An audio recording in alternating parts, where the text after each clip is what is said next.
Whenever you're ready, Madam President. It is 3 o'clock and is everybody ready? Arden, you okay? Ready? I am. Okay, I will call this meeting of the Mission Springs Water District Board of Directors study session on Thursday, December 16th, 2021, 3 o'clock in the afternoon. Roll call, please. Director Sewell. Here. Director Duncan. Here. Director Grasha. Here. Vice President Martin. Here. And President Wright. Here. Thank you. We have quorum. Thank you. Rules of procedure, Mr. Pinckney. Yes, according to the rules of procedure adopted by the Board of Directors, all noticed meetings are conducted using Rosenberg's Rules of Order as a procedural guideline. The president of the board presides at all meetings and decides all points of order and procedure. The president is responsible for the maintenance of order and decorum at all board meetings. No person should be allowed to speak who has not first been recognized by the president. No member of the board should speak more than once upon any one subject until every other member of the board wishing to speak on the subject shall have been given an opportunity to speak. No board member shall interfere with the orderly progress of a board meeting. The board president regulates the amount of time to be dedicated to a particular agenda item. Thank you. Number 4, public input. Dory, do we have anybody for public input on items that are not on the agenda today? No, ma'am, we do not. Thank you. COVID-19 update. Mr. Wallum. All right. Thank you. Well, I mean, Your mic is off. I apologize. Can you hear me now? Okay. Sounds like An advertisement. the advertisement. Yes. AT&T. AT&T. You hear Yes. me now? Let me begin with to say that we do not have any COVID staff. We seem to be okay right now. In fact, I think we have not had even any cases or exposures for nearly the last month. Don't quote me on that, but we have no staff with COVID at the time, so that's good news. However, the number that is tossed around as far as the statewide 7-day average, supposedly COVID-19 cases have increased by 47% since Thanksgiving, and jumping from like 9.6 cases to 14 in 100,000. And hospitalization has increased, although Tina has not told me that they're seeing much of a change in the COVID cases at Eisenhower. So with that said, that's good news. And we have been, and as always, we are very careful. In fact, we've even got one of the agenda items today, which is one thing we use as a precaution in case we do get infected by the virus. But in response to that increase, the California Department of Public Health, and JP can chime in here if he wants to. There is a universal requirement, quote unquote, and evidently, we don't know if this board meeting really qualifies for a public session. We're going to do more research and we'll have answers for you. Hopefully we can find something out tomorrow. OSHA supposedly is working on something that they will announce on January 15th. This mask mandate lasts till January 15th. I'm not exactly sure, what this mask mandate is all about or how enforceable it is, but we are taking all precautions and we're going to comply until we get some more specificity on the rule. Okay. You want me to add to that, Arden? Sure, if you can. So it is a requirement for all public meetings, settings, et cetera, a universal mask mandate for those that are over 2 years of age. However, OSHA has not adopted a formal rule or emergency rule. And so it doesn't have the rule of law behind it. There's not really an enforcement mechanism, but that's something that they're working on. Thank you, John. I have a question I want to ask pursuant to that. Is it still a public meeting when the public isn't allowed to attend? Yeah, it's still, I think the reference to that would mean that when you're indoors and for example, you're in a family setting or you're at home, obviously there's no mask requirement, but in a meeting like you're sitting in right now, according to the California Department of Public Health, a mask would be required. Then we don't need these things. Okay, I think some additional research is required on that because that's not the way I read it at all. But okay, Well, we will do That's how I some read it. research and all right. see what we can come up with. To date, 68% of, almost 70% of the staff has been vaccinated.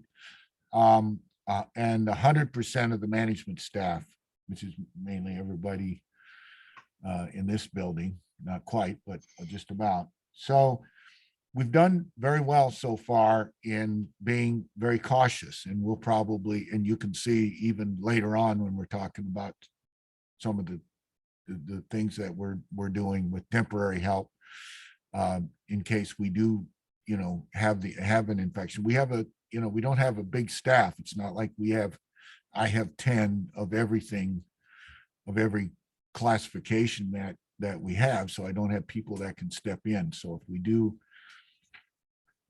have an infection, then we need to be ready to figure out how to get the water down the pipe, so to speak, because we are an essential business. And I think that is it for the COVID report, Nance. Okay, thank you. Director Wright? Any questions, other questions? Any questions for that item, Director Duncan? No, ma'am, thank you. How about you, Mr. Grasha? Well, you guys, how much of the engineering staff did you move over into that annex No, building? that's just for, we're on COVID-19 update. Well, Sorry, that's that's the item number we're on. Do you have any questions on the Yeah. COVID-19 update? yes, this has to do with that. And if Okay. you stop interrupting, let me get to my point, you'd find that I can bring it together. Okay, So you move people from a trailer over to that building. I suspect that building serves much better for that purpose and allows people to have further separation. Is that accurate? I'll let Brian answer that since that's his department. Director Grasha, actually, we needed additional office space for a future hire.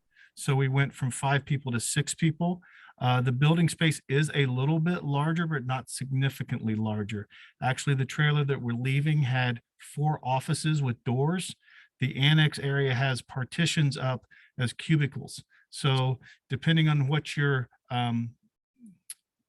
feeling is about a cubicle versus an office, I don't know, but they are farther apart slightly.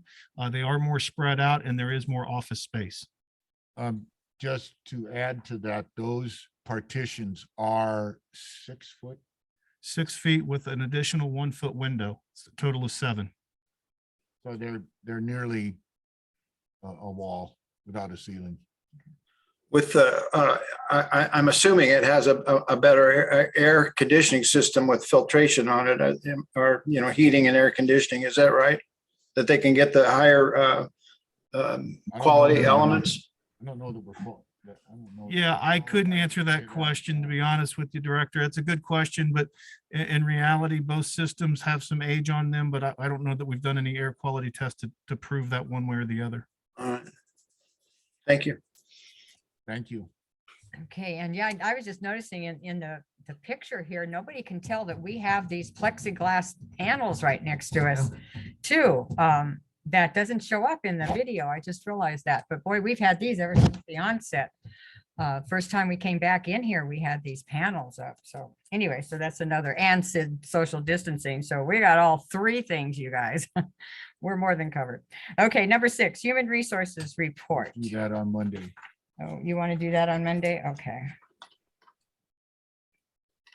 We're going to, just to give you a heads up, we're going to do a little more of a presentation on Monday. We're going to have the employees virtually connecting in, and then we're going to have the supervisors there. And we're going to sort of organize it a little differently, and I think you'll enjoy it. A little more fun. Okay, great. Okay, item 7 is the resolution for COVID.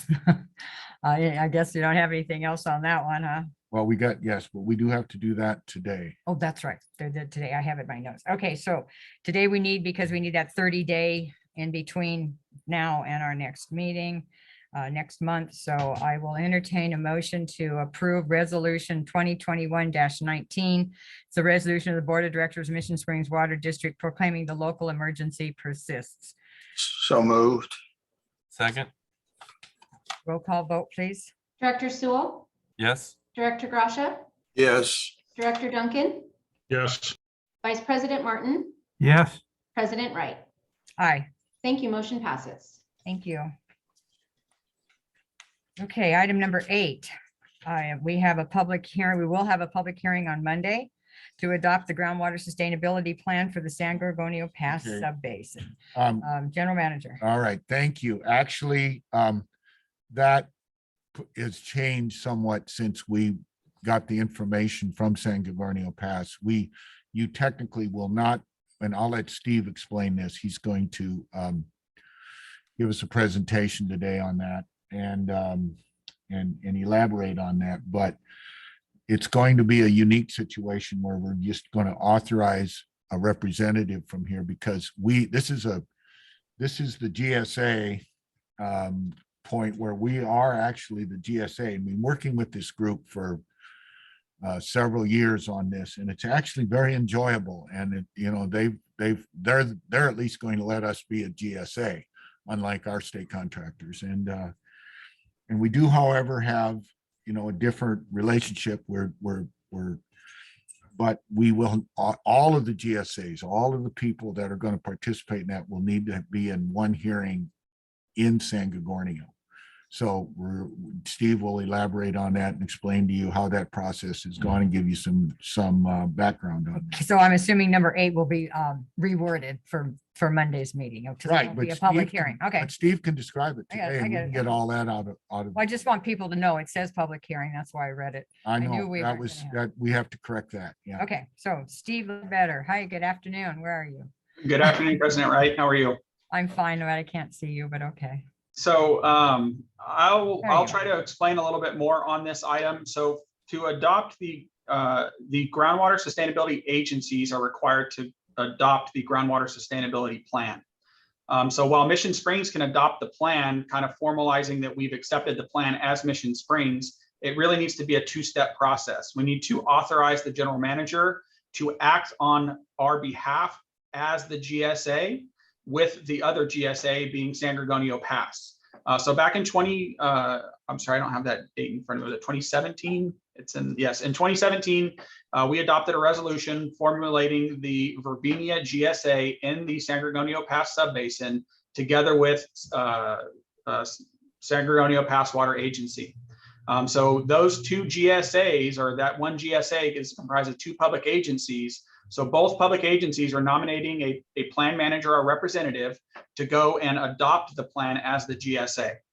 So again, we need to reword what was in here. We didn't quite have it right coming in, so our apologies for that. But we can certainly, we're planning to adopt the plan as Mission Springs, and also authorize our general manager to go formally adopt the plan as a GSA together with San Gorgonio Pass.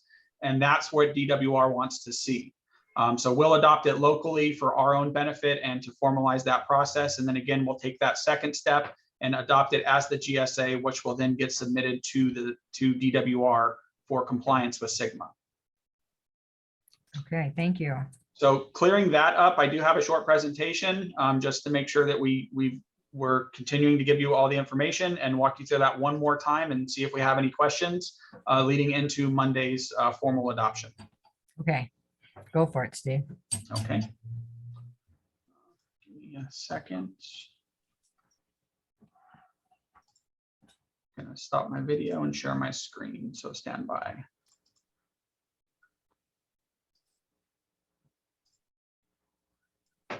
Okay, you should be able to see my presentation. Is that correct? Yes. Okay, so today we're going to talk about the San Gorgonio Pass Groundwater Sustainability Plan. And I'm going to walk you through the major components of the plan. The plan area covers the entire San Gorgonio Pass subbasin, and it cuts out a little portion on the left-hand side of your screen that's a part of the adjudicated portion of the Beaumont Basin. In addition, the checkered area shown in brown, that is the Morongo Band of Mission Indians tribal lands, and that area is not subject to SGMA. So the portion of the plan area inside the red and black dashed line that's subject to SGMA is everything outside of the brown and the red area. If you can see right in the center of your screen, this is their Verbinia GSA, that is Mission Springs portion of the subbasin, or that area where we have GSA governance.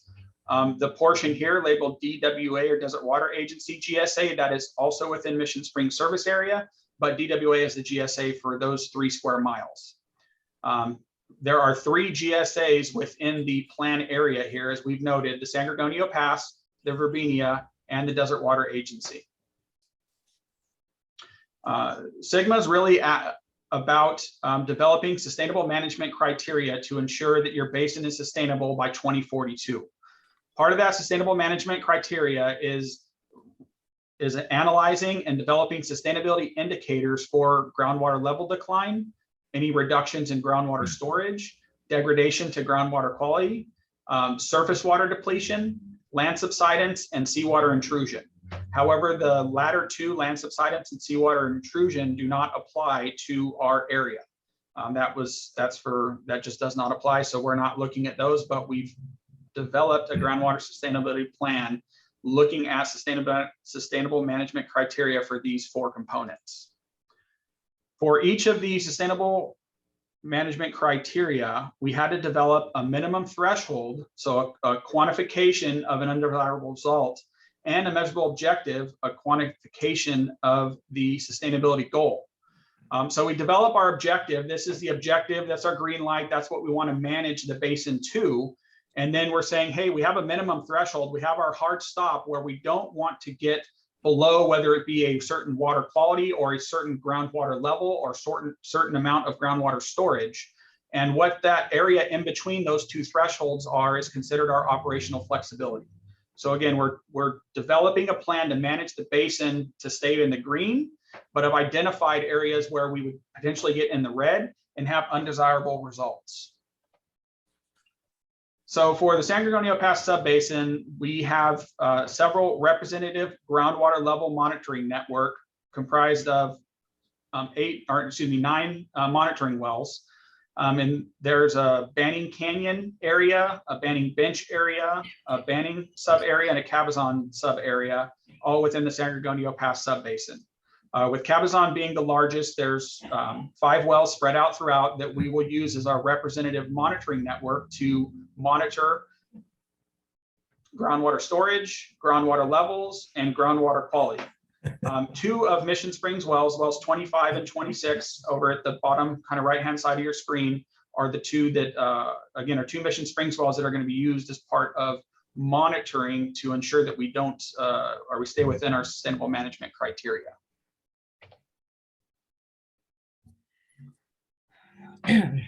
As part of the basin development or the plan development, we looked at hydrographs and developed a water model. And we ultimately came up with a measurable objective shown in this horizontal line in yellow and a minimum threshold. So this is Mission Springs well 25, and the gray line coming shown on the hydrograph is the historic groundwater levels. And you see there's been quite a bit of variability over the years. And since about 1990, it's been on somewhat of a downward decline. And the green and blue lines are the projection of where we see the groundwater levels going forward, whether it be the 2020 baseline scenario shown in blue, and that's assuming we do nothing else, we implement no further management actions, or the green line, which is kind of the worst case scenario. That's assuming we have climate change factors and we get less state water project water, and how that would impact the groundwater levels. So you see that we have our green line here. We're trying to manage to this yellow line, and our hard stop is the red line down here at the bottom. And what the plan is showing is that with the management actions proposed, we're going to stay well within our are thresholds to manage the basin sustainably going into the future. And if you'll note, this goes all the way from 2020 right here where the colored lines start all the way out to 2064. One thing to note in this basin is highly dependent on the natural hydrology.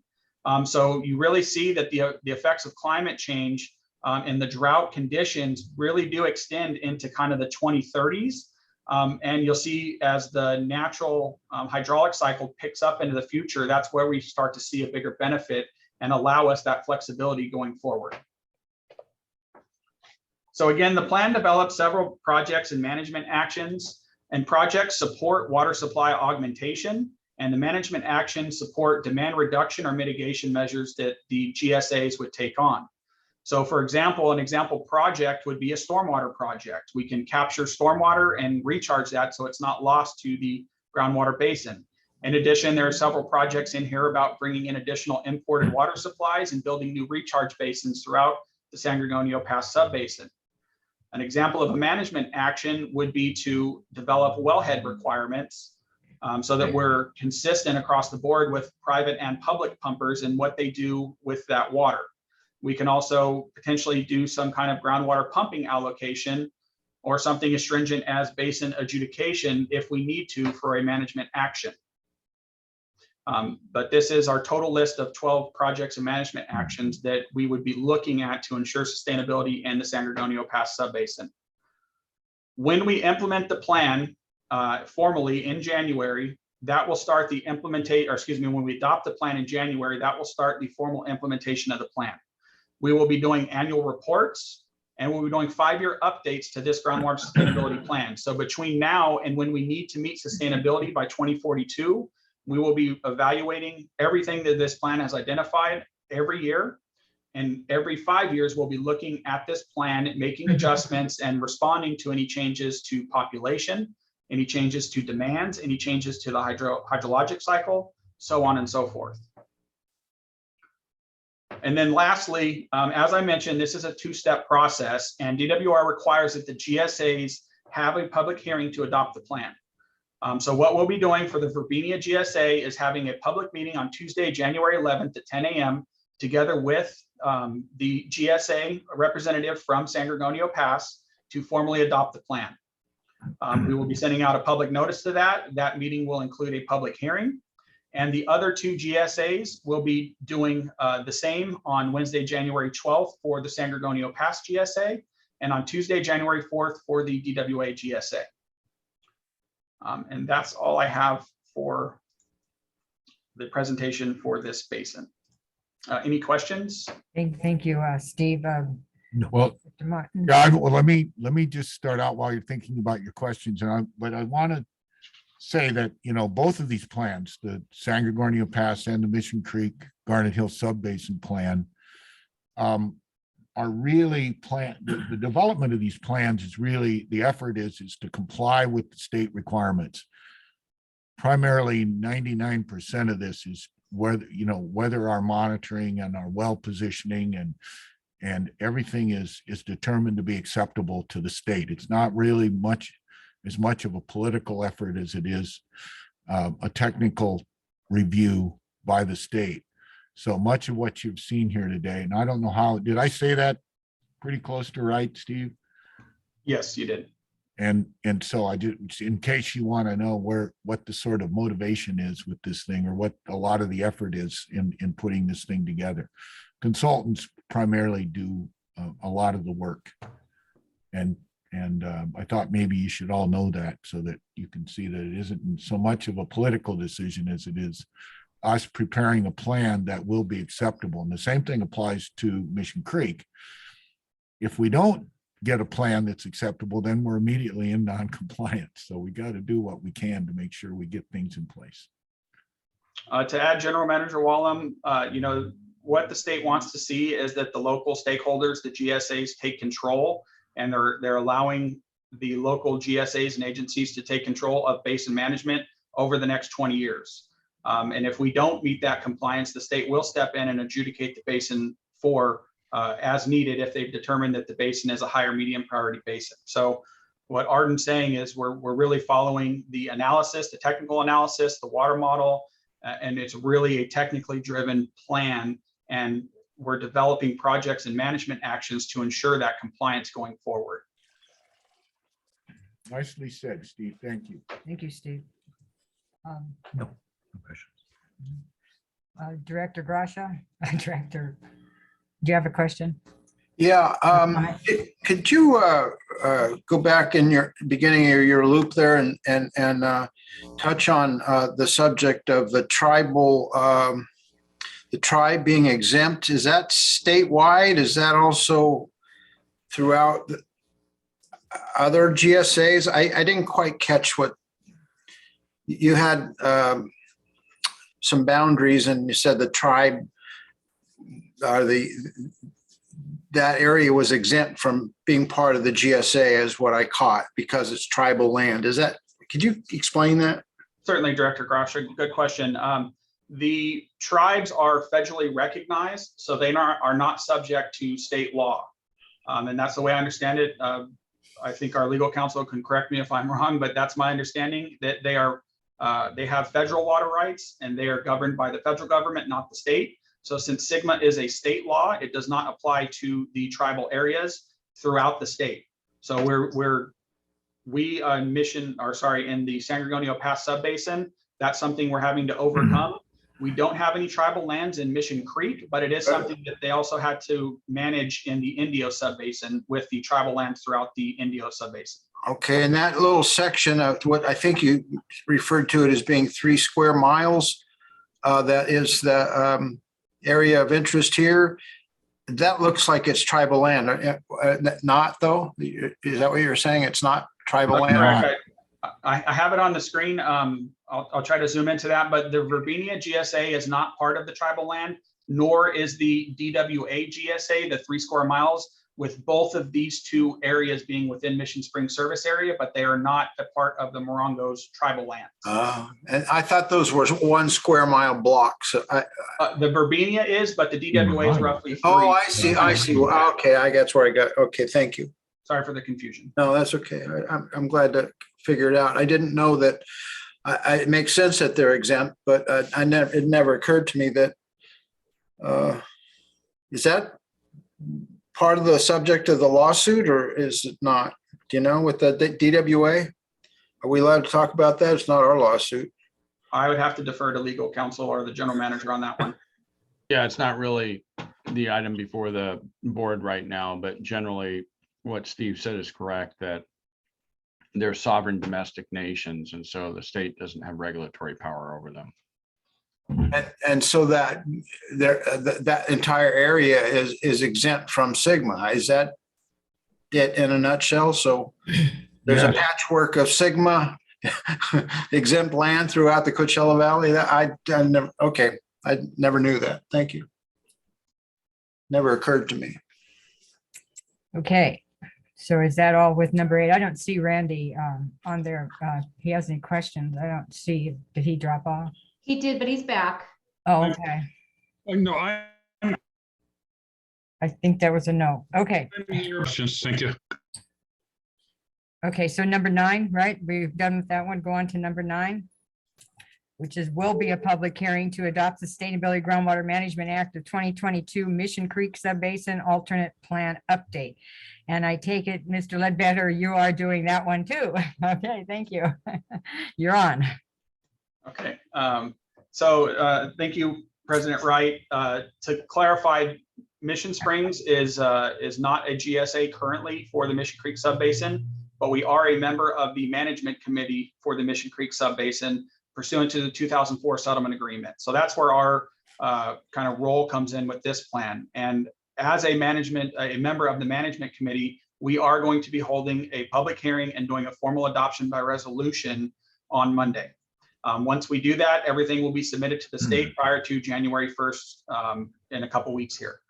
So I will note that we are one of the 3 on the management committee with DWA and CBWD, and they have both taken the plan for adoption to their respective boards about a week ago, I want to say. I think it was December 7th for adoption, and they were both approved. So we will be doing the same on Monday, and I do have a similar short presentation for you regarding the Mission Creek Subbasin. Okay.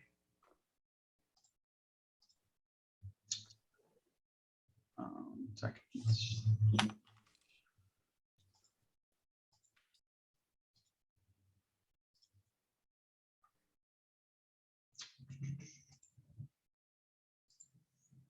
Okay. So again, this presentation is regarding the 2022 Mission Creek Subbasin Alternative Plan Update. The Mission Creek Subbasin is shown kind of in the center of your screen, this pie-shaped wedge kind of cutting through the center. That is the Mission Creek Subbasin. And our overall planning area is highlighted in this green and black dash line going around.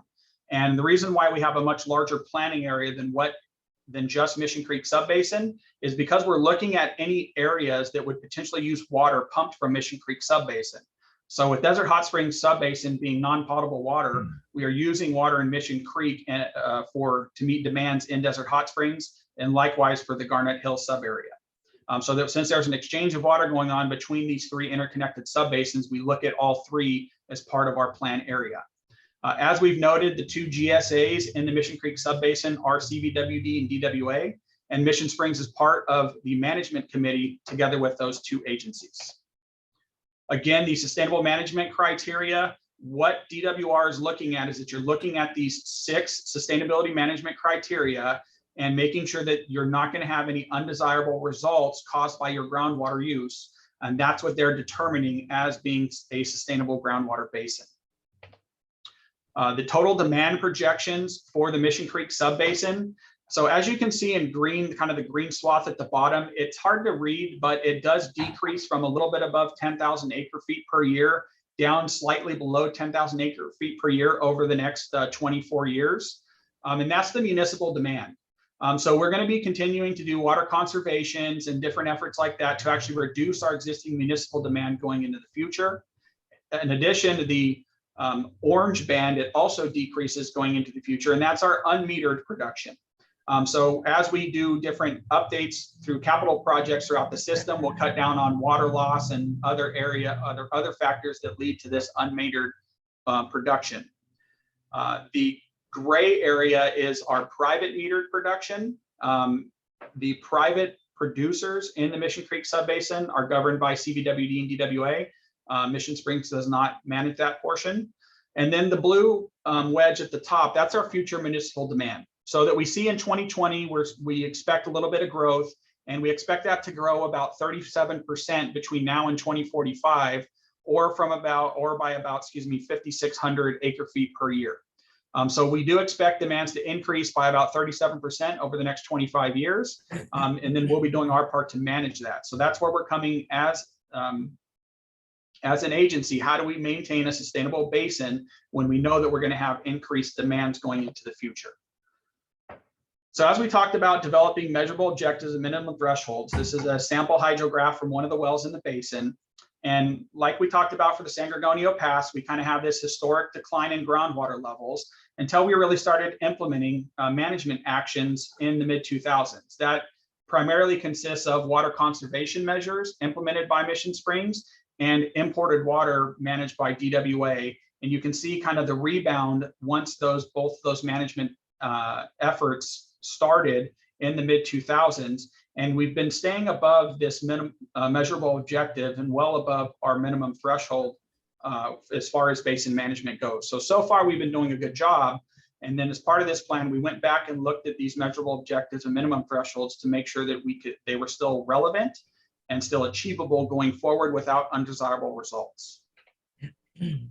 If you recall, we had presented on this back in October, but we looked at 3 different scenarios. We looked at a baseline scenario, and that's really, we're going to continue doing the same management actions we're doing today, but there are a few projects that we're going to be completing, one of them being the Regional Water Reclamation Facility, but we assumed kind of no new supplies or increased state water project reliability under the baseline scenario. So that's really our worst case scenario. We looked at a near-term project scenario, and there's a couple state water project related projects in there, and also the development of recycled water for Mission Springs to help reduce demands on potable water.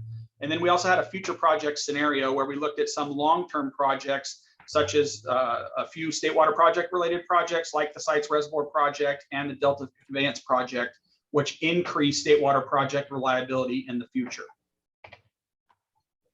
And ultimately, those projects and management actions were plotted against the hydrographs.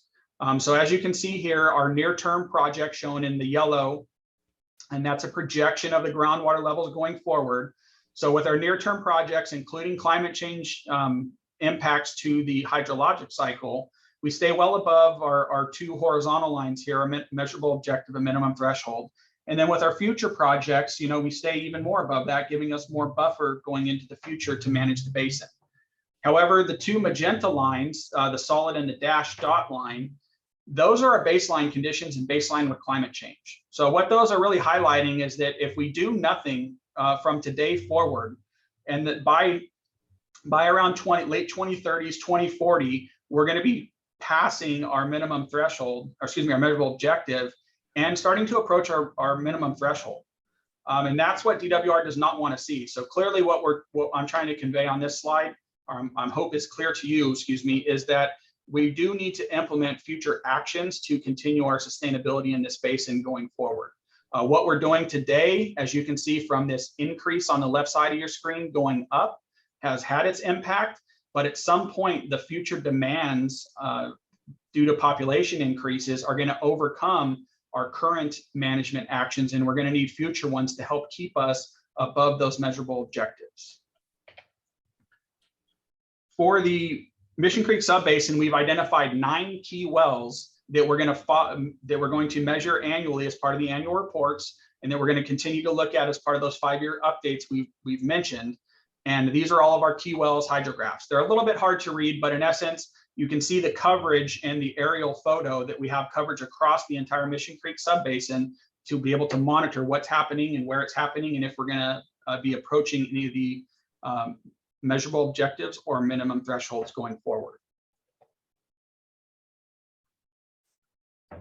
For the Mission Creek Subbasin, we have an adaptive management process shown in the graphic here. And what we've mentioned is we're going to be doing consistent annual monitoring and annual reporting. And then we'll be evaluating that over an annual basis. And then if we need to do any adjusting or changes to our implementation, those would be done as part of the 5-year updates. So it really is going to be kind of a 5-year cyclical cycle to make sure that what we identified as the upcoming demand and our management actions and how those would lead to sustainability, that's actually occurring as we go forward through the process. So in conclusion, the projects and management actions have maintained sustainability in the Mission Creek Subbasin for more than a decade. And the alternative plan update has identified planned projects and management actions that are needed to continue to maintain groundwater sustainability in the Mission Creek Subbasin into the future under very conservative climate change assumptions. That's all I have for. Okay, thank you, Steve. I think I'll ask the board members that are here present in the building with me. Do you have any questions, Vice President Martin? No, I don't. Do you? No questions. Thank you for the presentation. Okay, Director Duncan. Director Duncan. I don't see him. No, thank you. And yeah, that was good. Thank you, Steve. Director Grasha. No questions. Thank you. Okay, thank you, Steve. Ledbetter. Okay, item number 10 would be a public hearing for redistricting. And from what I understand, we're going to do that on Monday. We are going to do that on Monday. We will have Misty do the presentation along with David. Eli will be here and to answer any of your questions. This will be the first meeting, and then we can have, and we need to have this completed by March, I think, of next year. What is the date? Do you know, John? I thought it was April something. April? Well, April 1st. Okay. Yeah. All right. By the end of March. Okay. So we will do that on Monday. Okay, great. And we'll start that process. Okay, now number 11, a resolution number 2021-18, amending resolution number 2020-21, revision of Mission Springs Water District personnel rules and regulations. Okay, and Oriana does have one slight little change. She's going to walk us through this. We've redlined the changes that we are proposing. They're fairly innocuous, I guess you might say. And with that, would you like to explain that, Oriana? And I'll yield the floor to you. Thank you so much, Arden. Good afternoon, Madam President and members of the board. As we have done in the past, from time to time, it is necessary to update the district's personnel rules and regulations, also known as the Employee Handbook. The Employee Handbook provides guidance and information in regards to the district policies, procedures, and benefits in a written format. And in order to ensure that the district is in full compliance with laws implemented by state and federal agencies, the District Human Resources Department and the District Council regularly review and revise the personnel rules and regulations. This time we have some minor changes. Those changes have been noted in Exhibit A. The updates to existing policies include language intended to clarify policy or to comply with applicable employment laws. Exhibit A has been included in your packet. Please let me know if you wish for me to review each change or if you have any questions in regards to any of the proposed changes to the Employee Handbook. You do, you can read it over the weekend and, make your comments and decide if you want to make those changes on Monday. And as Arden mentioned, as the General Manager mentioned, I'd like to bring your attention to a minor correction that has been made to Rule 23A, District Paid Holidays. For consistency across various forms, we will correct how we refer to the holidays received after 6 full months of service. Going forward, they will be known as personal holidays. This doesn't change the number of hours given or anything else. It's just how we refer to them, because sometimes we refer to them as optional holidays and sometimes we refer to them as personal holidays. So just to keep it consistent, we will change the name to personal holidays. And you will see this update on Monday's packet. Are there any? Yes, we'll make those corrections. So when you do see those on Monday, when we publish it tomorrow, again, it'll be that correction. It's just really one, isn't it, Oriana? Correct. Just one from what's in Will your be packet. made. Yes. Okay. Any questions? How many people do you think in the district right now are taking advantage of the training and development benefit that's available? At one point or another, I think That's the professional development is part of the fields when they receive their certifications or they have to earn credits towards them. But as far as because we have a 6,000 cap on the degree, we probably have currently 2 people. great. Thank you. You're welcome. If there's not anything else, thank you so much for your time. No, thank you. Madam President, please turn on your mic. Oh, that's why Randy didn't hear me. Okay, thank you. Okay, item number 12, which is the second amendment to contract agreement with operational technical services for temporary staffing, wastewater treatment plant operator. Thank you, President Wright. This is what I was referring to a little earlier as one of those things we put in place several years ago, now pretty close to several years ago. It was helping us deal with the possible shortage of staff when we had to, if we got infected with the COVID, which we didn't, and so far we've been able to keep staffing on board, and to some extent, we use these individuals. Brian's going to provide you with some details, but in general, you should understand that I think people, when they look at the district, even those people in the field, those staff in the field, require up to 5 levels of certification. Much of what we do is pretty technical in nature, and so and in addition to that, the state requires that we have, especially with our treatment plants, a certain level of certification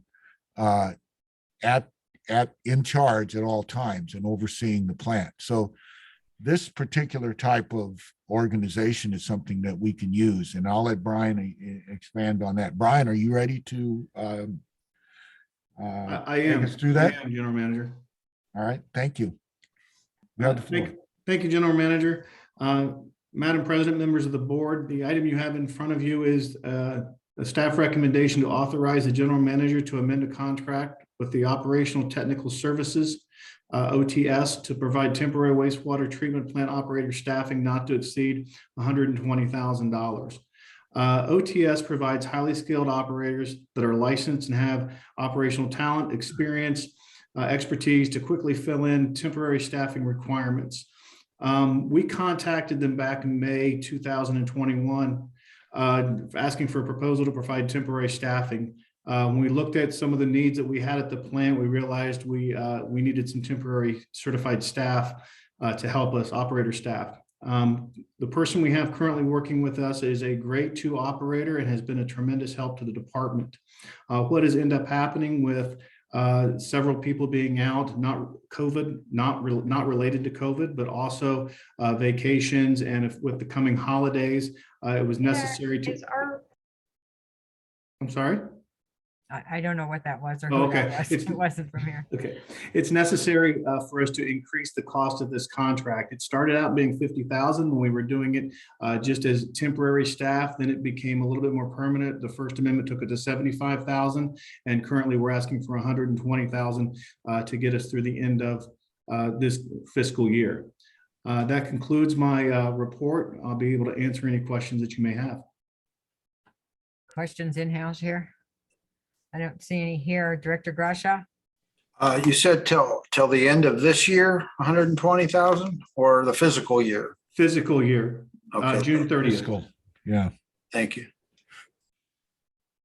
I might add that as we get to be larger also, and which we will quickly, that'll, and it's a very competitive industry right now. And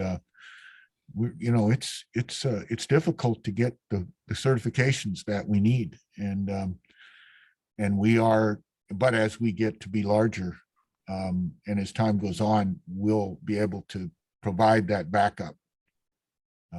And so we're at that transition stage. So we should grow out of this need, but right now it is essential that we have it so that we always have somebody, the proper certification overseeing the operations.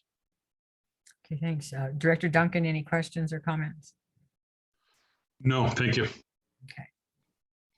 Thank you, Brian. I have a question. Oh, now, okay, now, Yeah. Are we looking at possibly at some point making this as a permanent position within the water district? Is that my understanding of what transpiring here? Well, go on, Brian. Yeah. The answer for the next fiscal year is no, but long-term potentially yes. That's what I'm talking about, realize that long-term. with the regional plant coming on, we're going to have more operators because we're going to have more infrastructure to manage.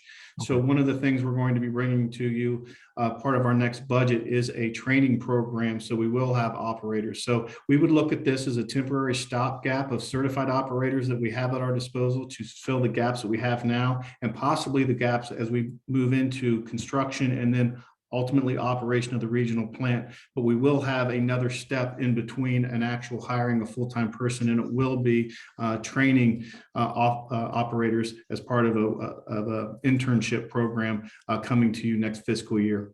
Okay. I know that some temporary services and other businesses, if the temporary person is doing a really great job, the opening is offered to that as a permanent position. So I was just curious as to whether that is even under consideration in terms of, as opposed to going out and doing a candidate search. If we've had somebody on a temporary basis that really qualified and did a good job, I would certainly hope that we could save some time by just offering that person the job. But I'm getting ahead of myself because that's way off in the future. So that's a rhetorical question. So, okay. okay, thank you. I guess I'll move on to item 13. Annual report of capacity fees and related capital expenditures. This is exactly what it says. This is an annual report. You see it every year. Basically, government code 66006 requires or gives us so much time to spend any of the monies that we collect as fees for capital improvements. And as you can see, we're well ahead of that. But we do need to submit a report every year. And I do believe, and I'll have Arturo speak to this. I do believe we did get a letter from the DVBA yesterday or today. Okay, Arturo, would you like to take it from here? Yes, of course. We did receive a letter from the BBVA with support of the district's current capacity fee numbers. And basically, once again, in support. So if there's any questions, I will gladly answer them.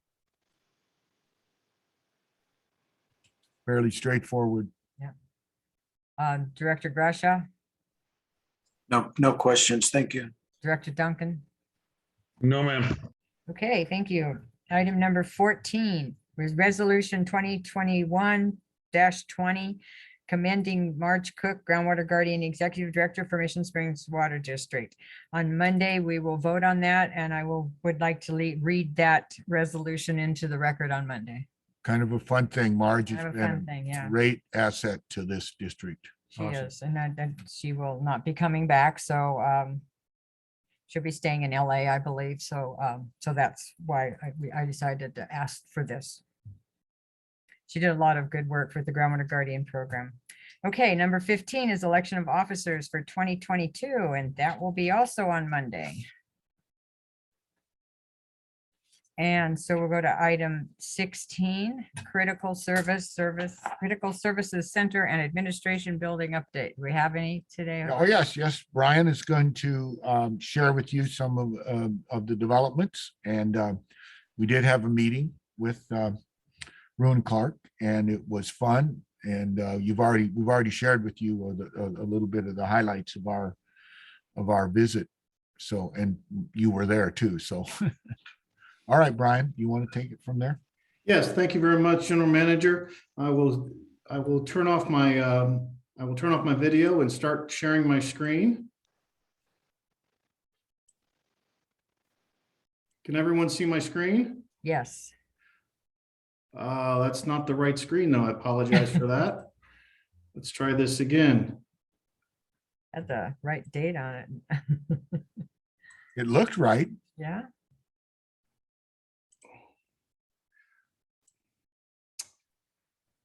Let's see here.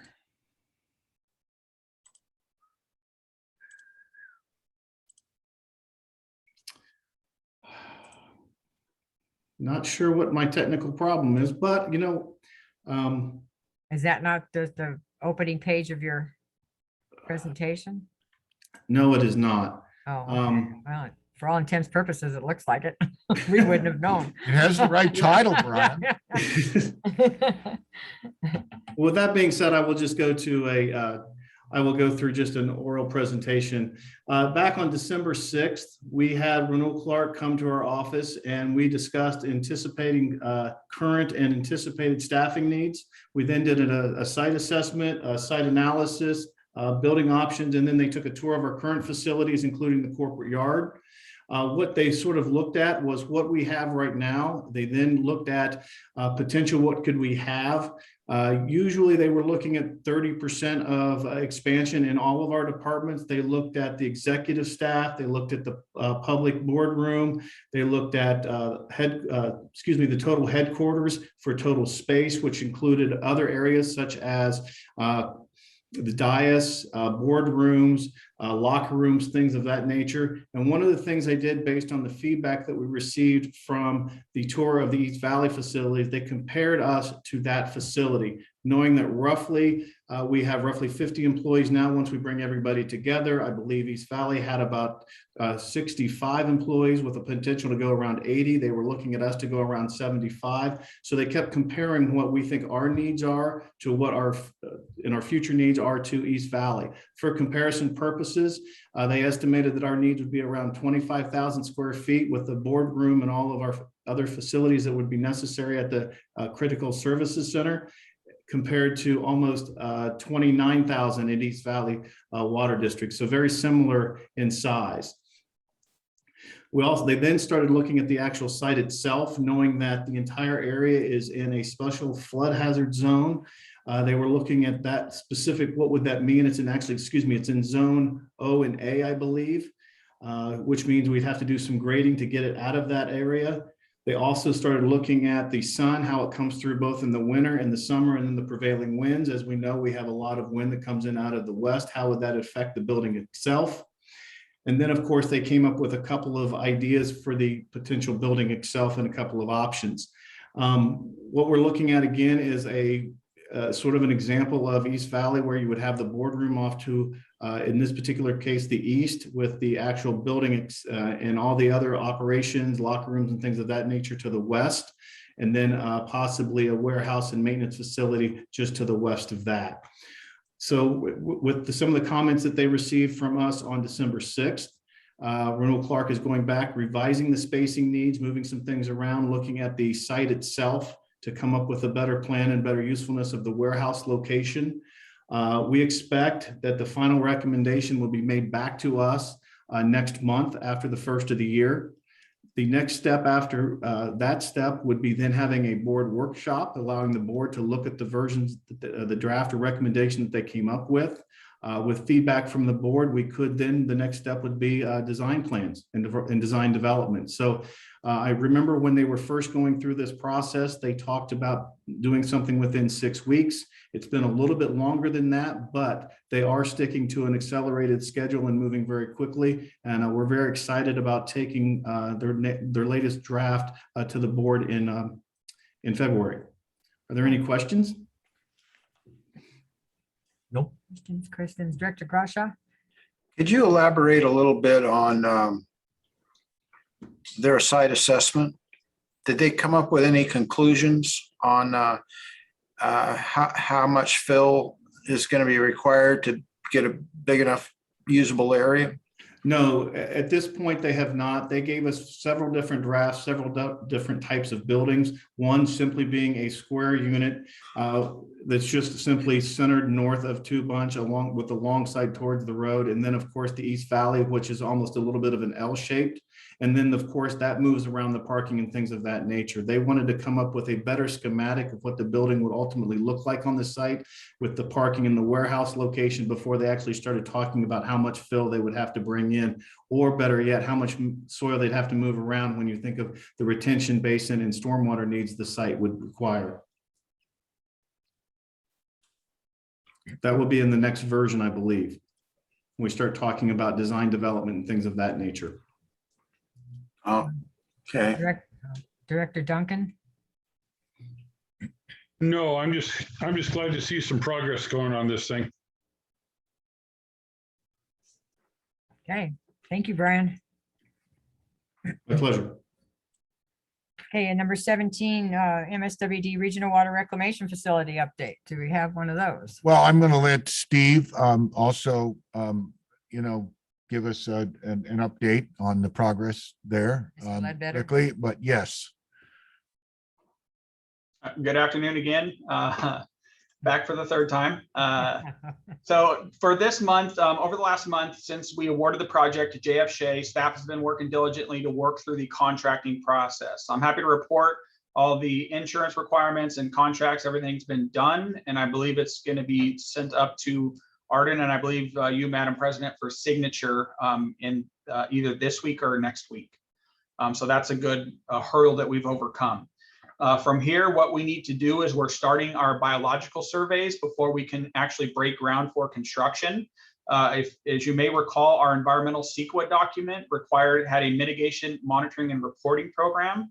And part of that program identified that we needed to go out and do desert tortoise surveys, migratory bird surveys, and two different types of lizard, the flat tail fringe toad and flat tail lizards before we could break ground. So we don't have a handle yet, or we're not sure if we'll be able to break ground quickly, or if we're going to have to do any relocation for said any biological impacts that may or may not come up. So that's our first step right now. And then we're going to be working on pre-construction activities in the meantime, having a pre-construction conference and starting on submittals and coordination with all the different stakeholders for the project. In addition, the district bid the monitoring wells required for monitoring groundwater quality around the treatment plant. That's a requirement with our waste discharge permit with the Regional Water Quality Control Board. So we bid the project. We're happy to report that we received 2 bids, And the lowest bidder has been qualified, and they actually came in below the engineer's estimate. So we'll be bringing that back to the board for approval in January so that we can get those monitoring wells constructed ahead of the treatment plant operation. You may recall that the waste discharge permit with the regional board requires that we have at least 1 year of monitoring, groundwater quality monitoring, before the plant goes operational. So we're very excited to be able to get these wells in the ground and start that monitoring going forward. One of the other requirements for the waste discharge permit is to complete a TDS impact evaluation work plan. Staff has solicited proposals and selected West Yost to do that plan update. West Yost recently completed the salt nutrient management plan groundwater monitoring work plan.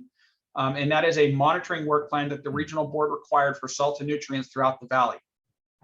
What they're asking that we do at the regional plant is very, very, very similar to what has been required valley-wide.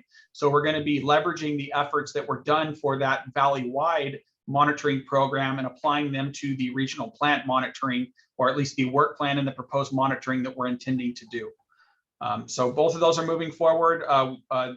That is within the general manager's contract threshold. So we're taking that to the general manager to execute and have a kickoff in January. They need about 4 to 6 weeks to complete that plan. And then we just have to make sure it's submitted to the regional board before March 31st of next year. We're continuing to monitor progress on the SRF grant application with the State Water Resource Control Board. I had a phone call with the state this afternoon, and we discussed some of the flow projections and population projections, which are being used to confirm the final grant amount that the district will receive. I'm happy to report that the staff is meeting with the management level tomorrow, the staff that I met with. They're meeting with the managers tomorrow to make some more progress on that. So we've been kind of having a lot of back and forth over the last 2 months. We prepared a lot of updated information, made some revisions to some checklists that were requested by the state. And now they're finally getting back with the managers to help finalize that amount. So we're still working hard on that and making sure we get it, but it's still in limbo. And again, I just always like to reiterate that the state has given us a construction eligibility date of October 1st, meaning that any costs incurred by the district on this project are reimbursable. So we're working towards that final agreement, and we're reimbursable, but we don't have it in hand yet. So I just like to reiterate that. For the regional water reclamation facility conveyance line, again, this is the main conveyance line, force main, and gravity sewer that will send flows from the Dos Palmas lift station down to the new plant. We're working on 2 different easement documents for that, one with Edison and one with the Conservation Commission.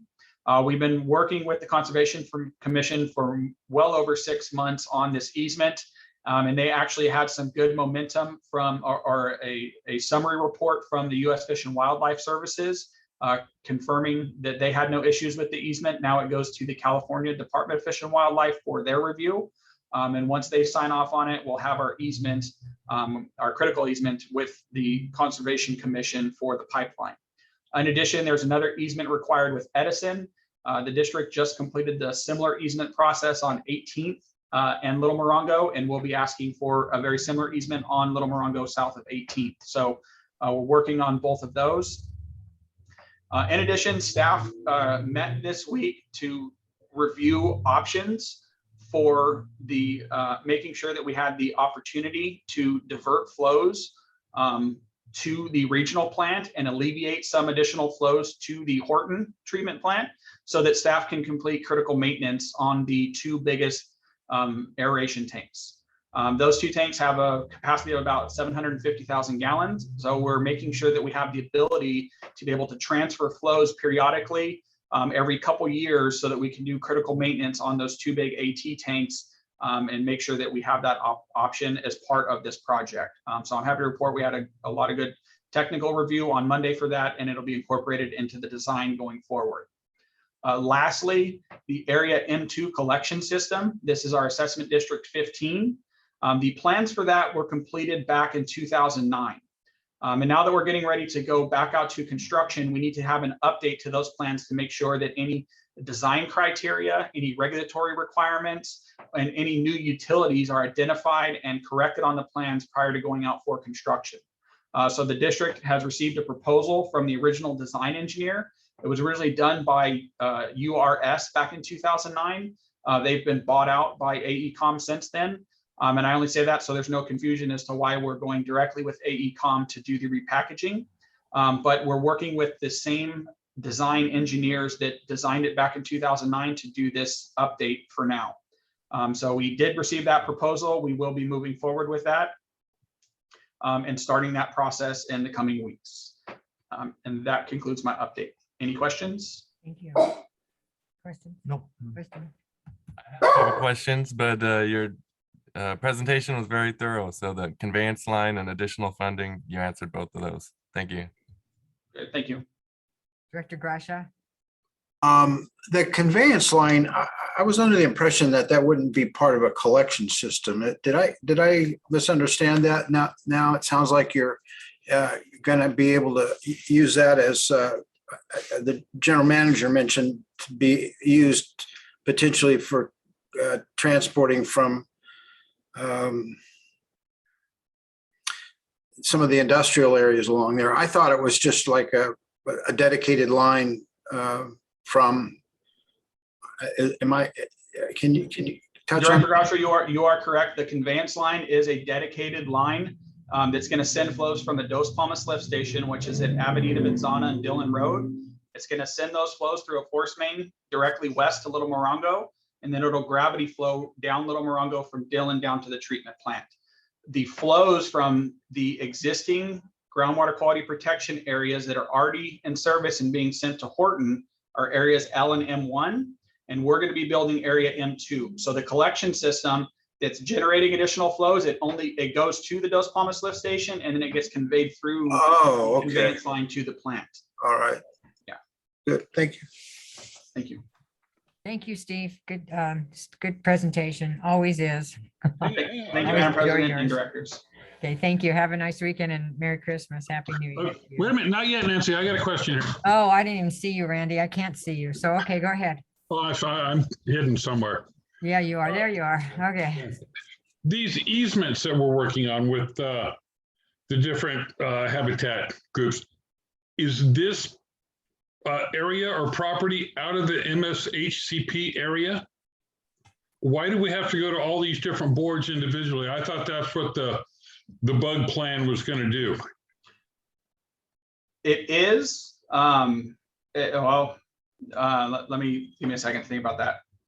The area that we're crossing at 18th and Little Morongo, I believe, is out of the MSHCP area, but we have already have a water line crossing through there, and we have an easement for our water line, but that easement does not cover the sewer line that needs to be there. Since we built that water line back in the mid-2000s, the Conservation Commission has purchased this property, and when they did that, they applied a restrictive covenant to keep it as a conservation land. So they've already determined that our project would have no impacts to that land. It's staying within the existing disturbed roadway. But because they have this restrictive covenant, they require that we also go up and get U.S. Department of Fish and Wildlife and California Department of Fish and Wildlife to buy off that, yes, we are not going to be impacting conservation lands with this very small, like 10-foot by 15-foot easement that we're requesting.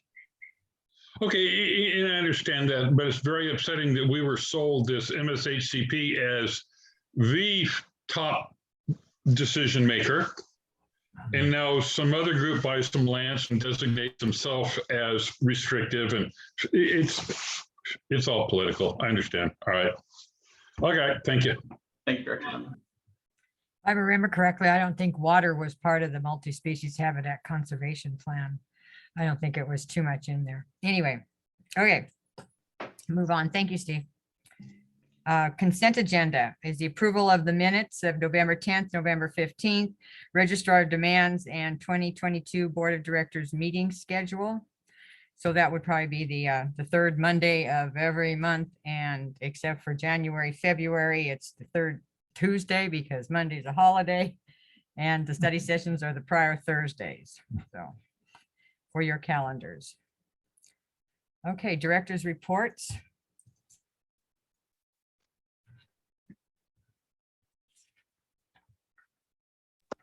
Monday, please, if I could. Pardon? Well, Monday. first I should probably ask, does anybody have anything on the consent agenda they would like to pull for discussion? I didn't ask that question. Dory, do we have anybody on the line that would like to make a comment on the consent agenda? Or No, any Madam item? President. Okay, thank you. Okay, director's reports. What'd you say, Randy? You were gonna do one or not? Monday, please. Monday, okay. How about you? Monday. Monday. Okay, go ahead. Director Okay. Sewell's gonna do his, yes. I have November 9th, attended the East Valley Water District tour. Was glad I was able to attend and see their building in person. There wasn't much that I would change from their building to our future building. They had a very similar staff size and kind of the same needs that we did. I liked the layout of their building, and all of the fixtures and materials they used were pretty cost effective. There was a lot of functional space, but it was still flexible space. So some of their areas had cubicles that I think could be rearranged as staff grew and things like that. Everything just seemed to really make sense of their building, and I'm excited to get in the planning stages of ours. Then November 29th through December 2nd, attended Aqua Fall Conference. This was the first Aqua conference since the start of the pandemic. It was a bit shortened towards what we were used to. And on top of that, I did attend my ethics and my sexual harassment courses. So the amount of breakout sessions I attended was a bit limited. One of the breakouts I did attend was the communication challenges, and it was a roundtable format, which was kind of new.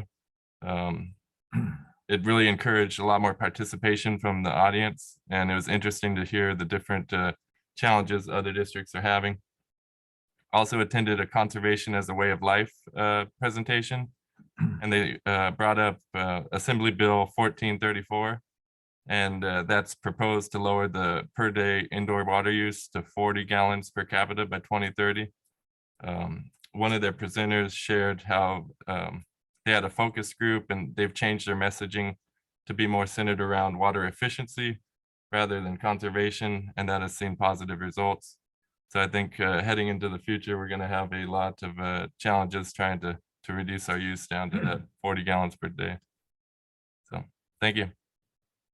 Thank you, Director Sewell. So I'll do mine on Monday also.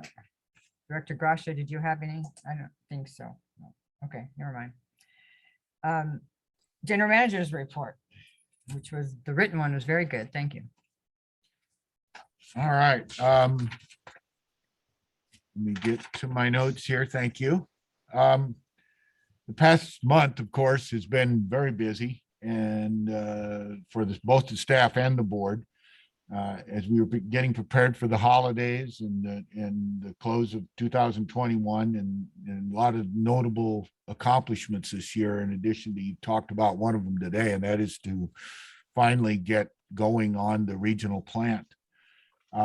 But let me begin with a very exciting and positive thing, and that is the reappointment of the MSWD board president, Nancy Wright, to an additional term on the Colorado River Regional Water Quality Control Board for Region 7. The move continues the direct representation MSWD customers have in the regional water issues.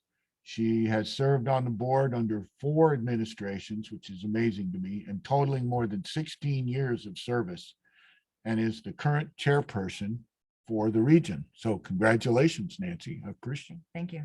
that effort. Is the next thing is the Mission Springs Water District's participation in the Joint California Groundwater Coalition letter that we did. Nancy was there with me when we talked about this, to the State Water Resources Control Board regarding the notice of preparation of a draft program environmental impact report adoption of the regulation for the hexavalent chromium, Chrome 6 we refer to it as, maximum contaminant level. The letter requests that the State Water Resources Control Board prepare a full environmental impact report using the most up-to-date science and risk assessment while also considering the cost and benefit of treatment options, especially for the disadvantaged communities that lack access to financial resources and the ability to raise water rates on their customers. So this is that organization that is fairly young. There aren't too many of us, but we focus primarily on lobbying, and I've just had a lot of feedback and a lot of activity compared to even having our own lobbyists. So I'm pretty excited about it. Nancy was at the meeting with me. And seems like a really good group. They're really focused on groundwater and lobbying. Yeah, I'm getting excited. They've asked me to be on the board and participate a little more. So we're going to see. That'll keep us a little more informed as to what's happening in the state. That's right. I will congratulate you. They voted Arden in on that particular board that day at the Aqua conference. So congratulations. Oh, thank you. Then we had the execution of the contract between Mission Springs Water District and West Yost to prepare the TDS impact evaluation work plan, which we referred to a little bit earlier pursuant to the order R7 2020-0011 for the Regional Water Reclamation Facility. MSWD is planning to discharge secondary treated wastewater to 3 on-site evaporation and infiltration basins. As a result, Mission Springs is required to prepare the work plan and associated schedule to monitor groundwater and determine background concentrations of TDS in the area of discharge, determine if wastewater discharge causes or contributes increases in the TDS levels. And we want to ensure that any proposed effluent limitations for TDS does not cause an exceedance of the receiving water limitations for groundwater. MSWD is required to submit the work plan to the executive officer of the Colorado River Basin Regional Water Quality Control Board for review and approval. Some of these new requirements that we're going to start to see on all of the wastewater plants in the valley. The fourth is the MSWD's Well 22 rehab project is slated, thanks to Brian, a lot of Brian's effort, to receive more than $338,000 in grant funding through the Coachella Valley Regional Water Management Group, one we started basically, under the Urban and Multi-Benefit Drought Relief Program. We constantly monitor the opportunities to get grants.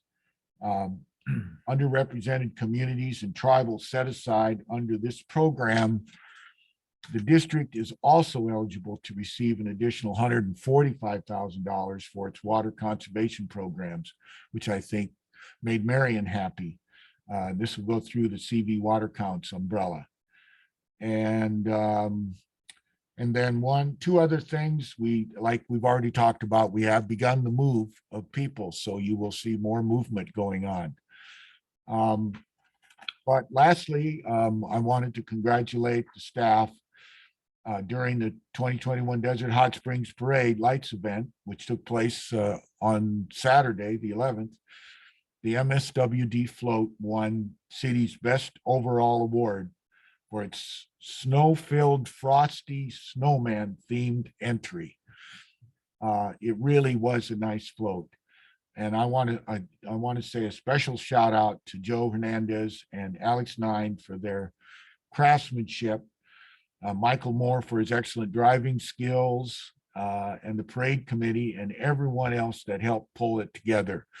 And I couldn't have been more proud of the district, and everybody was so helpful in putting that thing together, because we needed to get volunteers. We have a few pictures in here that you can take a look at. And then Marion will probably touch on that also in her report. And with that said, I'm going to let. I wonder if anybody can see Oh, this. can you see the trophy? I don't know. The trophy is in the middle of the 2 Santa hats with It's MSW right, left. on them. It's There we on- go. See, it's right. It's on your right, Where are we at? It's right. between Russ It's and. right there. Nancy. Okay. All right, so we appreciate the city putting the effort out to do this parade, and it was a lot of fun. It was a little chilly. It was but beautiful. wasn't It was bad. beautiful. It was such a winter wonderland sitting in the float. It was just really nice even being in the float with all the snow flying around and stuff. It was pretty cool. Yeah, I They think did a we great have- job. I think Joe Hernandez has a new profession. He's quite a creative fellow. And the snowman even sang. And the snowman sang, and there was snow, and there was music, and It was fun. lights. It was great, Got me in the mood. So, definitely. all right, we're going to hear a report. We're going to hear the finance report and the public outreach report. We'll start with you, Arturo. Thank you, General Manager. Madam President, members of the board, and General Manager and staff. I will be giving a quick presentation on the current standing of the district's revenues, expenses, and cash as of November 30th. And it's pretty basic when it comes to looking at the numbers. It's the same trend as we've seen in the last 4 months. The district is ahead with revenues of expenses by a little under $4 million. We are expecting a large amount from the property taxes in the next few days for the first collection of the new fiscal year, a little over $7 million. And we should be receiving the first check from the state as well for the arrearage program to pay down the delinquent accounts that we reported to them as of June 30th, 2021. So if there's any questions, I can answer them, but you can see pretty clear where the district is standing. We've pushed a little money around unrestricted to have it available for the large projects we have coming up. But overall, we're still sitting at over close to $31 million in the restricted cash for the district. And I'll answer any questions at this point. Thank you, Arturo. Questions? No questions. Director Duncan, No, thank you. Director Grasha. Just a curiosity, it seems that the district brought in, could you explain the difference between the amount brought in and the amount that this fiscal year over what the expenses to operate the district were? Yeah, of course, that is simply, the math of the money that's coming in, revenues that we have to record and the expenses that are going out. The district, there's really no control over the operating revenue. That is the water that's being used that we're billing for, whereas expenses, we do have some control. And as you can see, we're trending below budget by not much, but we're still under the budget based on the circumstances. That puts the district in itself, based on operations without much control that we have, a little bit over $3 million. And that's just the economy. Customers are still using water. We're still billing for them. And the district's still running, paying, electricity and everything else. Then you get into the non-operating, which includes property taxes, interest revenue, and expenses. And those as well is just a sign of the economy. Those are a little under the budget, but that is because we have less control of those. As you know, we don't control the market, and that's where a lot of that is in there with interest income and expense. But in general, that's basically what it comes down to. Okay, thank you. About 3 million, about 3 million, 18% for the budget. Correct. Excess income. Yeah. Okay, thank you. Thank you, Arturo. Okay, number 20. Oh, no, I'm sorry. You got more people. And Marion yeah. is going to be next. She's going to give you the report on the public outreach. Thank you, General Manager Wallum. Good afternoon, Madam Chair and members of the board. I have a short PowerPoint that I'd like to share with you today. Go ahead and pull that up real quick here.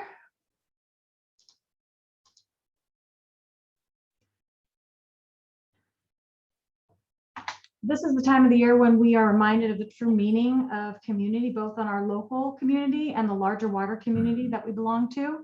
The district and its employees supported a variety of organizations that directly touch our customers, including food and toy drives and community events celebrating the holidays. During the Association of California Water Agencies Fall Conference, MSWD was awarded 2 Joint Powers Insurance Authority President's Awards for leadership and financial strength in the areas of liability and workers' compensation. And this past weekend, as you heard earlier, during the Desert Hot Springs Parade of Lights, we were awarded with the title of Best Overall for our Frosty the Snowman themed float. I'd like to especially thank the City of Desert Hot Springs for organizing and hosting the parade and the festival. It was very well organized and it run very efficiently. From the time we checked in all the way throughout the parade route, everything was very well planned out. I have a quick little video snippet of our float, and I'll show that right now.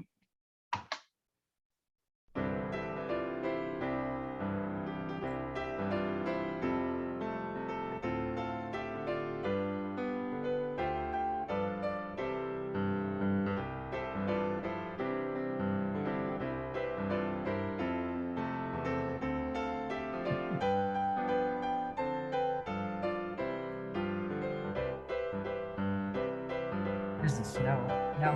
The snow is so cool.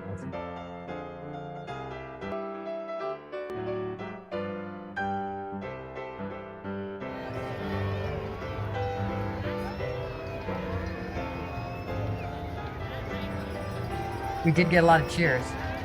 Yes. Everybody enjoyed it.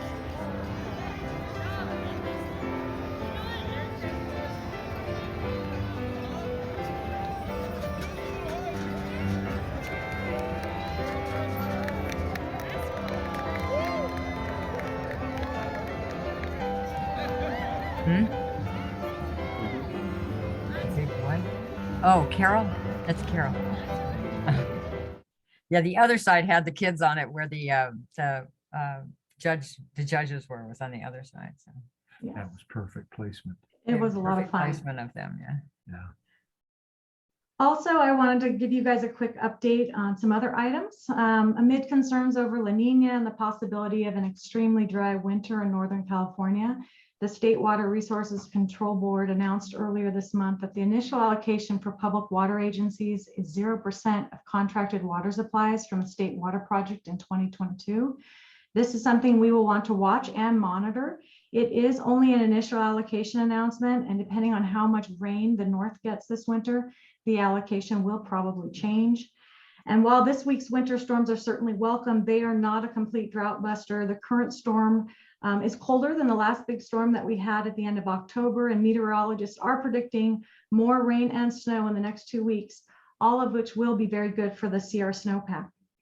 On the heels of the zero allocation announcement, the State Water Board also announced that it is moving forward with some emergency rulemaking related to the drought. They released a set of guidelines for review that called for restrictions on potable water use, many of which are already included in our stage 1 of our water shortage contingency plan we adopted earlier this year. Representatives from the Valley's water agencies have met and discussed the proposed regulations, and we are working on a joint set of comments that will be submitted to the State Water Board. We should see a draft of that letter very soon. We are also continuing to work with other water agencies as part of the CV Water Counts program to promote water conservation throughout the region. And we have also stepped up our own conservation outreach with additional drought-related posts on our digital advertising. And we've also done a special thank you to our customers for the water saving efforts to date. Some of the fun holiday ads we ran this month included a Black Friday themed post that reminded customers of the great value of our MSWD water. And of course, a reminder to avoid placing fats, oils, and grease down the drain when preparing your holiday feasts. I also wanted to briefly mention that if you are in the Desert Hot Springs Library, make sure you stop by the water refill station to see our poster that promotes the value and quality of our award-winning water. We also are continuing to work on our programming with the library, anticipate some new learning opportunities for the community in the spring. Lastly, I also wanted to briefly mention that the calendar drawing contest is now complete. The calendar itself is under review this week and will be printed and in our hands by the end of the year. We will begin distribution the week of January 3rd, and we plan to leave copies for customers to pick up around town, including in the rec center, the city hall, senior center, library, and some of the local businesses. We will also be mailing copies to anyone that requests one, and we will promote it on our social media and in our next Bill Stuffer newsletter. Everyone who submitted a drawing will receive a copy along with a certificate of appreciation, and the 12 finalists whose artwork made it into the calendar will also receive a gift card and reusable water bottle. We will also invite our 3 winners to our January board meeting by Zoom and to receive special recognition. We received some very, very creative and artistic submissions, and I'd like to show you a quick video highlighting those entries.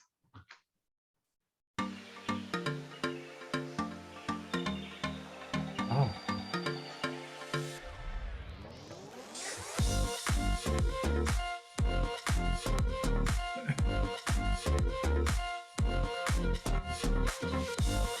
That's pretty good right there. Yeah. All nice. Look at the lights. Oh, somebody knew.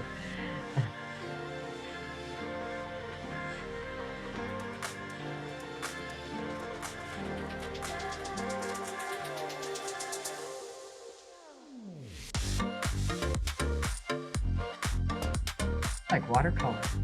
Hard to do.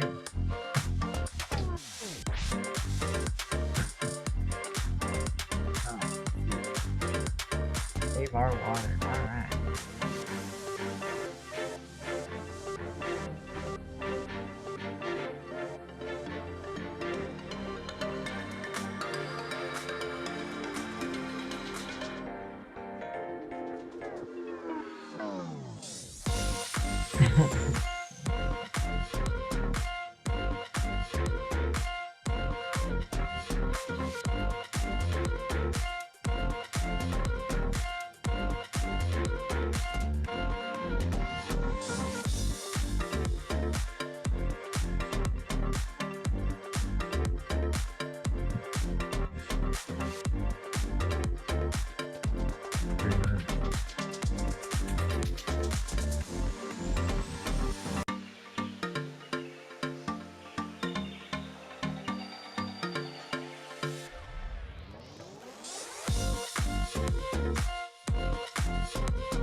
Very good. And that concludes my update. If you have any questions, please let me know.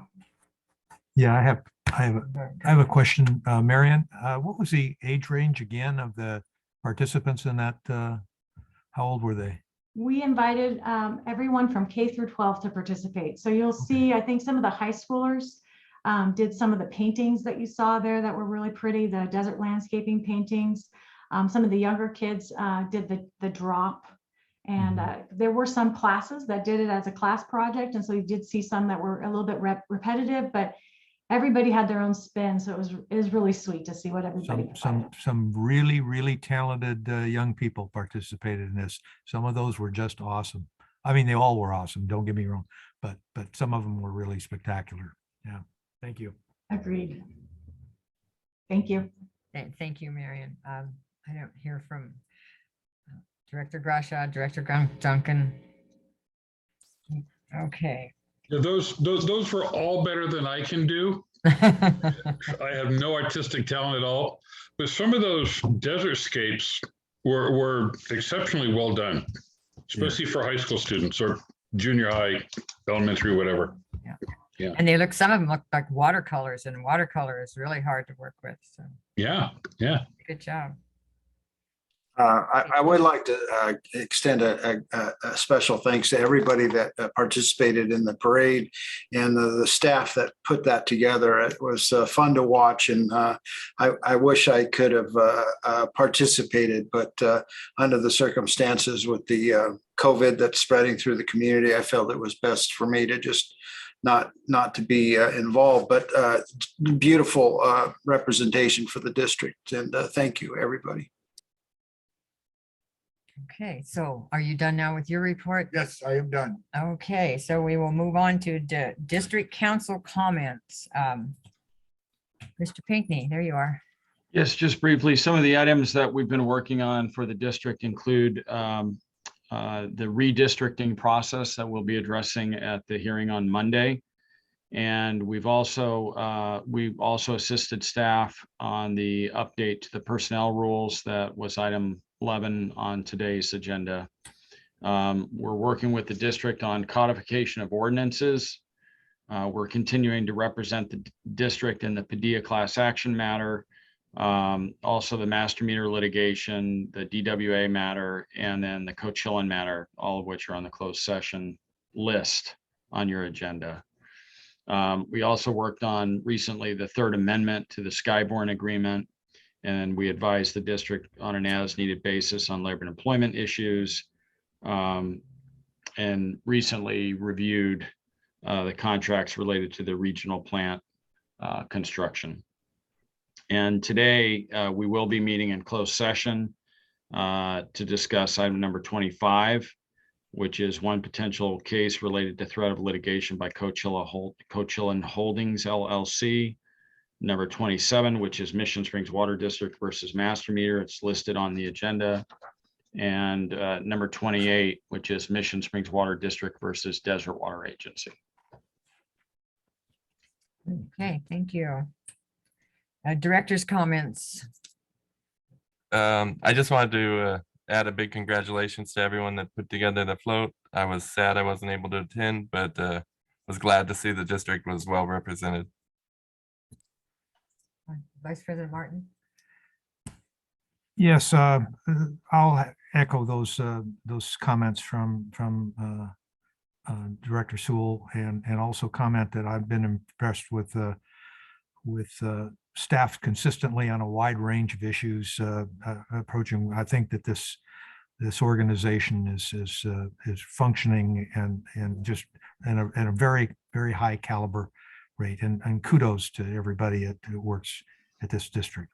Thank you. Thank you. Director Grasha.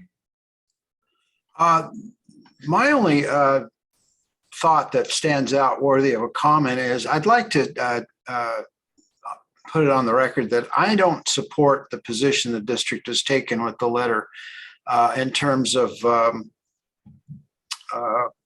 the chromium 6. I think that we shouldn't be advocating to put more cancer-causing chemicals into the water because we simply can't afford to fix it, but we can afford to spend the same amount of money to build a new building. I find that to be distasteful, Idi Amin level awfulness, and I just don't want any part of that letter. So make sure that the record reflects my opposition to that position. This isn't a letter from the district. This is a letter from the California Coalition, Groundwater Coalition, and it really, the focus was not on the affordability as much as it was on the CEQA analysis. In fact, which would speak to the nature of what I think you are supporting, is that we take a look at the seriousness of Chrome 6 and how it does affect the drinking water. And that's what it was. Yes, thank you. Director Duncan. Yeah, a couple of things here. In spite of just one negative comment, congratulations, Nancy. I knew you'd fly right through all the confirmation hearings that you had to do. Sorry, I missed the parade. It looks like a really good one. But as I was watching that, I got to thinking back. I remember riding on the float with Dorothy Glass, Mary Gibson, John Furby, and if I remember right, one of my first year or two on the board, Jack Webb joined us as a past director. And all four of those are gone now, so that was, kind of nice little memory. But driving down the boulevard the other day, or Palm Drive, I passed our vacuum truck. And, it was obvious it just came from working somewhere, but I got to say it was clean. It was well taken care of. It was a very nice looking piece of equipment. I know it cost us a small fortune. I'm glad to see that our crew takes care of our equipment, but just the presentation of the truck itself was very nice. I was impressed by seeing that vacuum truck. That was very good.